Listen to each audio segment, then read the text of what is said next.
Thanks for tuning in. I'm Joel Amadon. And I'm Ann Monroe. And this is The Teacher's Journey, Mile Markers on the Road to Better Teaching, a podcast series where we discuss stories of teacher development. This podcast is brought to you by the University of Mississippi School of Education and is an Amadon Planet production. Hey, Ann, we're not canceled yet. I know, but was this podcast number 3? Number 3. Amazing. Wow. And so there we had the trailer, we had our 2 episodes, and now we actually could convince somebody to come and join us. We have a guest. Amazing. Which is fantastic. So we have Hannah Farnlacher, who is a former student of mine. Was she a student of yours, too? Former student of mine as well. Oh, fantastic. Wow. Lucky you, Hannah. She's so lucky. Yeah.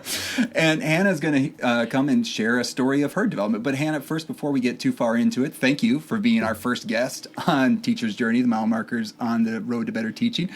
But thank you for being our first guest. But just, can you give a little bit of introduction to yourself? Sure. Well, thank you guys for having me. As you mentioned, I'm Hannah Farnlacher.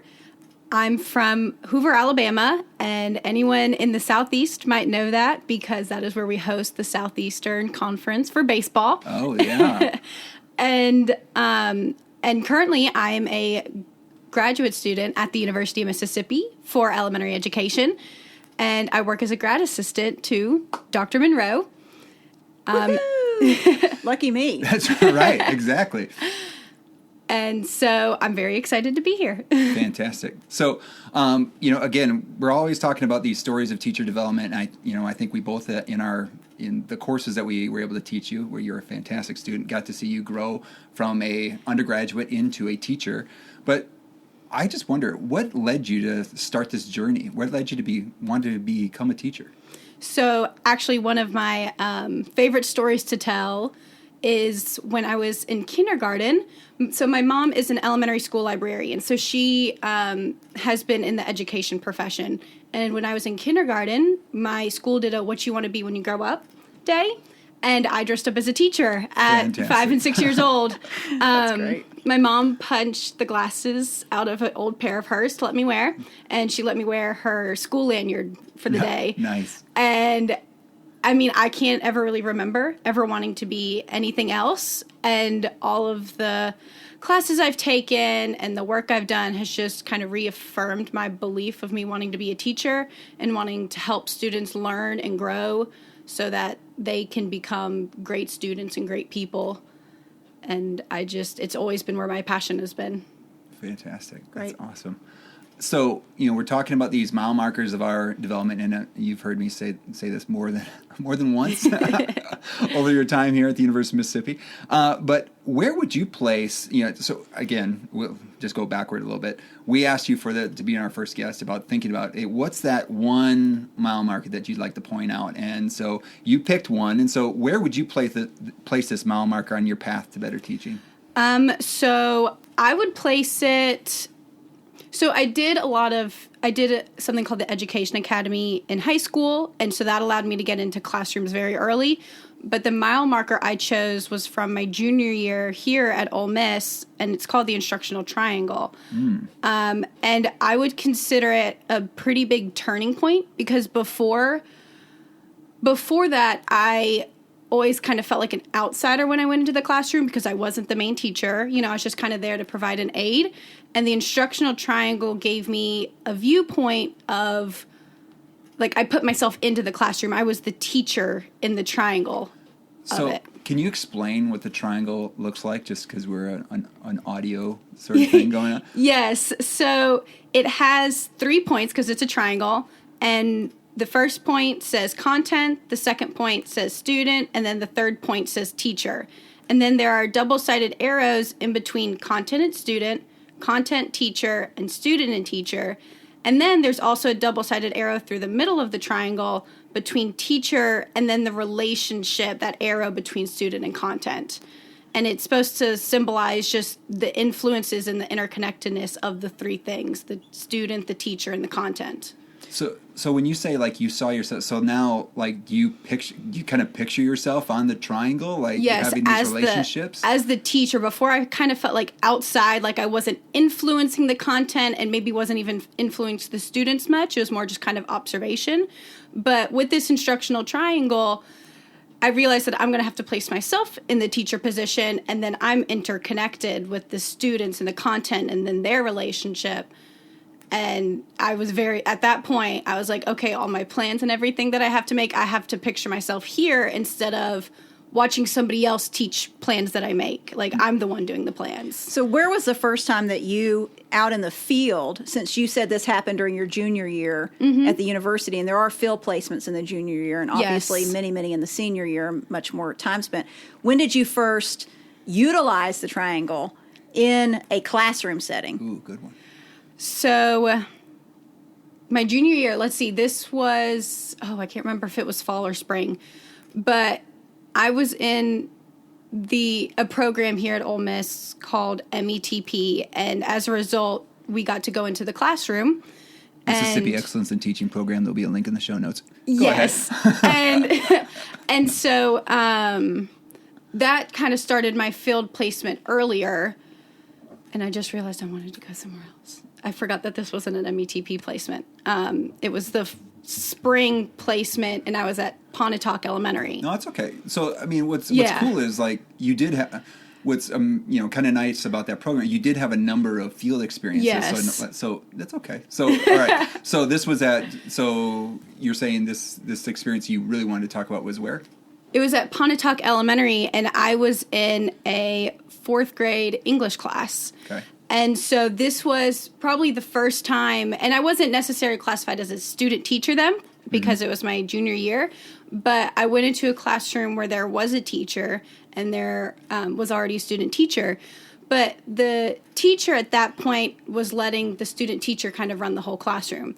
But one day when I went to do it, the student teacher wasn't there. And so the teacher was like, here were the plans for the day. Why don't you just kind of go do them? And so kind of on the fly. And I was like, okay, at that point, I was the teacher and I was very much in charge of the students and the content and how they interacted. And I had to do the activities and I had to make sure they were engaging properly with the content of those activities. And it just gave me a whole kind of perspective of like the instructional triangle come to life, because those relationships are very real. And so it was amazing to experience that. You know what's kind of amazing about what we're just going to talk about you just for a second, Hannah? Like, what's amazing what she just shared, and it's like, you know how passive she could have been there? Like, these are somebody else's plans. I'm not even the student teacher here. I'm just visiting. I'm not even I'm supposed to be doing this yet.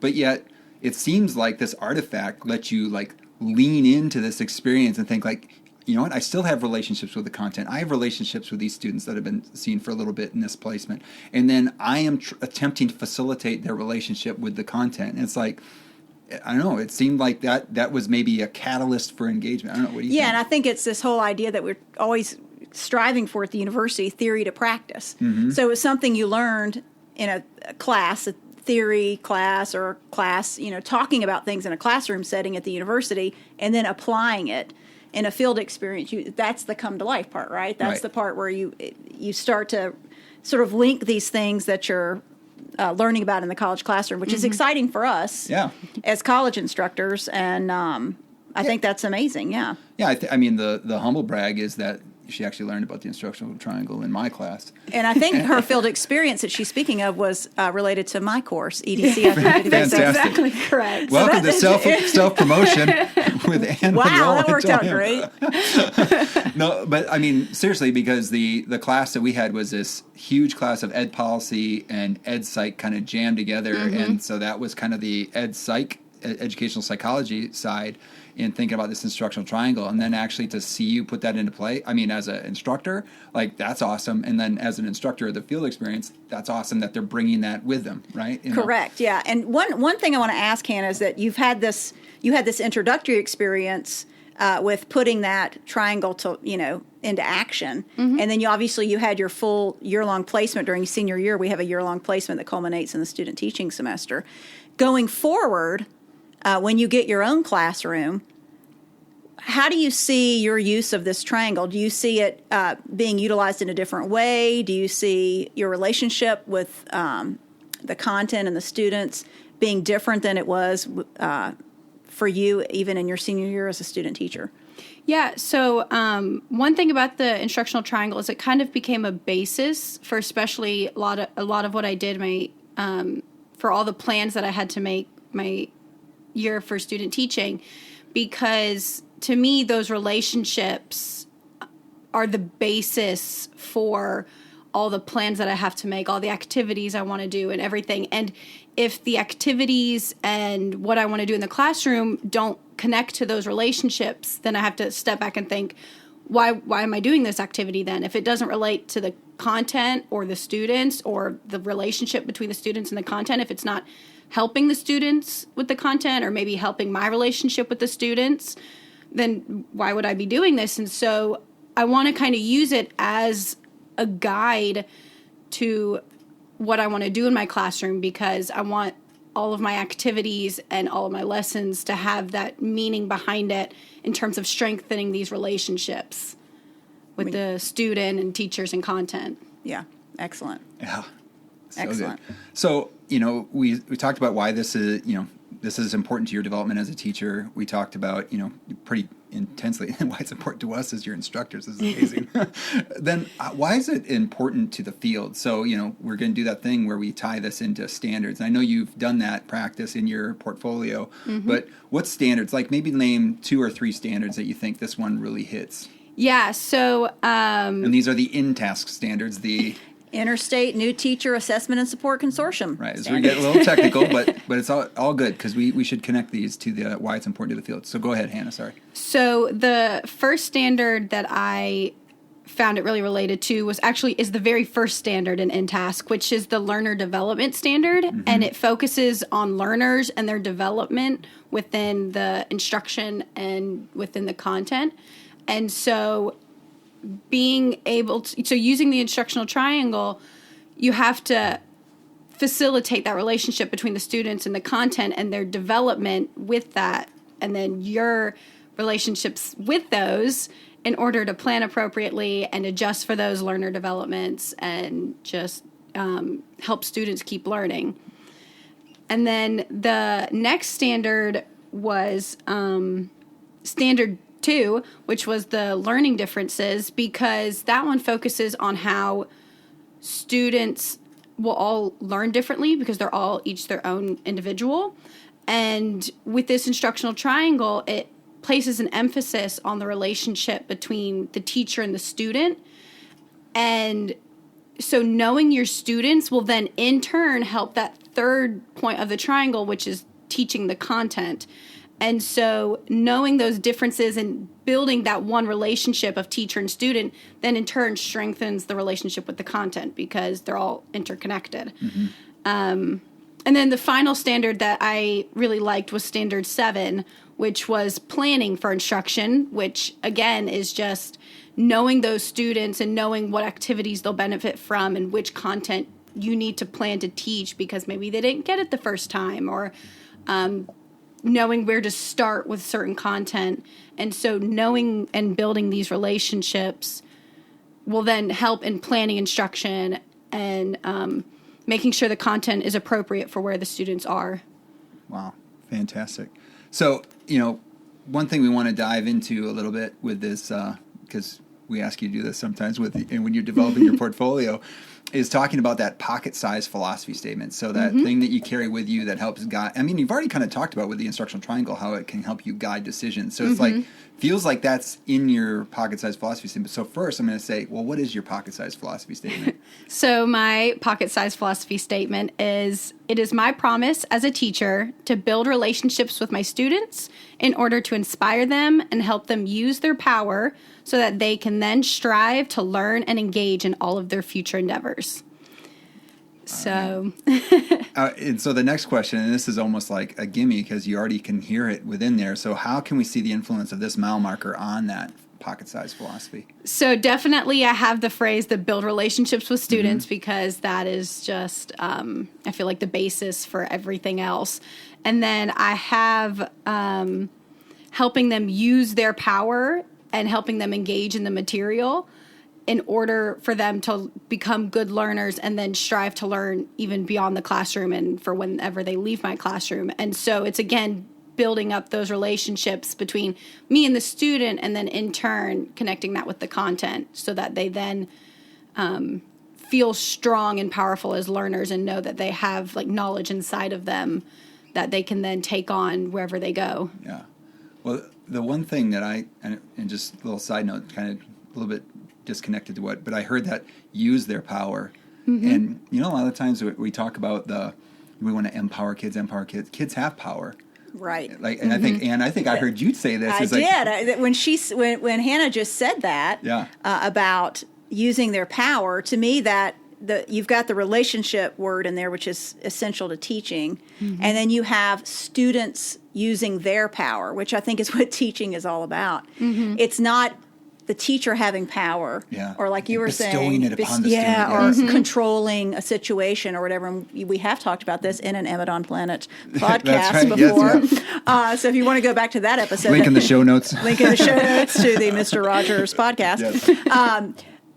This idea that students are using their power, and the teacher is a guide, and the teacher should be giving those students opportunity to use that power.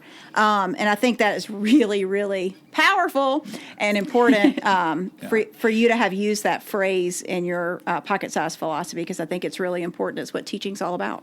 Yeah, and you think just connecting the instructional triangle to, because we were your instructor, and thinking about, we put things in there, field experiences and, drawings on the board, really, and to say how you took it and ran with it. And that's learning. That's learning. And then you took that into your own learning to become a teacher. And now your kids are learning and tapping into their power. That's great. So we want to add in one more thing, because you are continuing to develop as a teacher, and we're continuing to develop as a teacher. So I'm actually taking some notes too about things I need to go look at. And remember from Anne's episode, I got to go look at some fantastic foldables. But anyway, do you have any resources, Anne, to share with Hannah? And I know I have a few. Maybe I can start, and then you could think about it. Perfect. So first of all, the instructional triangle is from that book. There's a blue book up there that's got green on it. It says Lampert. That's from Magdalene Lampert, Teaching Problems and the Problems with Teaching. Now, I know the instructional triangle exists in other places, but that's where I got it from, and that's what helped me make sense of classrooms. And I think that book is great for anyone that is looking to advance as both a beginning teacher, specifically with mathematics, but as just a teacher in general, to even the most advanced teacher, to how to get better in using problems like messy tasks in order to advance as a teacher. And so, in there she talks about, she has captured her classroom was her lab, and so she captured everything that was happening in it. And so she has all these dialogues that she's having with her students, and how she would, thinking in her head, and what students said, and what she was thinking in order to who should she call on next in order to properly sequence things. It's like a master class in teaching with messy tasks, and I think that's great, because it taps into the instructional triangle and blows it out to epic proportions. And also too, in thinking about philosophy statements, and we looked at it in our class that we had together, but Dewey's Pedagogic Creed. For those that have maybe never thought about having a pocket-sized philosophy statement, thinking about what Dewey says in his Pedagogic Creed, and again, we'll put a link in the show notes, and then thinking what do I believe? What do I stand for? What do I, what you said, Hannah, what do I promise to my students? So those are some things. Yeah. A couple of other things to keep in mind. One resource that's not, an actual tangible resource to think about that links to what Hannah's been talking about is getting to know your students and having that relationship and understanding what their relationship is with the content. And that is getting to know the families of your students and getting to know the family context for which they come to your classroom. What are their experiences? What are their attitudes? What are the attitudes at home about learning and the subject area and that kind of thing? I know Joel and I have done some work on looking at attitudes toward mathematics and the impact that has on students' academic achievement in mathematics. But families are a resource. We sometimes forget we're talking about tangible resources, which are great for teachers, but you have human resources. As a teacher, you're like a human resources officer, and you have, if you have 27 students in your class, you have 27 families that are huge resources and wonderful supports for you as a teacher. So thinking about those, we'll call them soft resources. I think it's really, really important. Joel, you just mentioned, I think, the Dewey's pedagogic creed. One of the things I thought about was with what Hannah's talking about is Maslow's hierarchy of needs. Talking about relationship building and wanting students to feel, have the power to do something. In order for those things to happen, students must feel safe in your classroom and must feel like, they're building that relationship with you. And that's sort of in the bottom of that Maslow's hierarchy of needs are really, really important. So those are just, a couple of things that came to my mind. Did you think of something else? Yeah, well, I was just thinking, too, you're talking about these, the parents as resources to build these relationships. But then let's go back to mom. The librarian, right? Yes. Like, think about the access that I remember at my high school that I taught at Sauk Prairie High School up in Wisconsin. The librarian had relationships with students that were very different than the classroom teachers, and that the fact that maybe that was a place where students would go either before or after school or during lunch, and there was a way that they could get connected, that she also knew what they were reading, what they were into, and so it was another way to build those relationships was to have that relationship with the librarian. So another soft resource in order to, again, if it's important about building those relationships with students, that's going to be important. So that's pretty good. I think so. First episode with a real guest. Yeah, because right. we're not real guests. We're fake guests. Right. This is like legit now. All right. So I think, well, thank you. Thank you, Hannah. So thank you. This episode may be over, but the journey to better teaching continues. Please subscribe to the podcast. That's the Teacher's Journey, Mile Markers on the Road to Better Teaching. Subscribe so you are notified when the next episode is ready for you to listen. And if you like what you hear, please rate and review the podcast. You can also share the podcast with someone you feel may be interested in these stories of teacher development. So tell your friends, tell your family, tell everybody. Right. And finally, thank you, Hannah Farnlacher, for sharing part of your teaching journey. We're glad to be a part of it. Thank you. And thank you to those listening for taking the journey to better teaching. This world is a better place because you have used the gifts you have been given to teach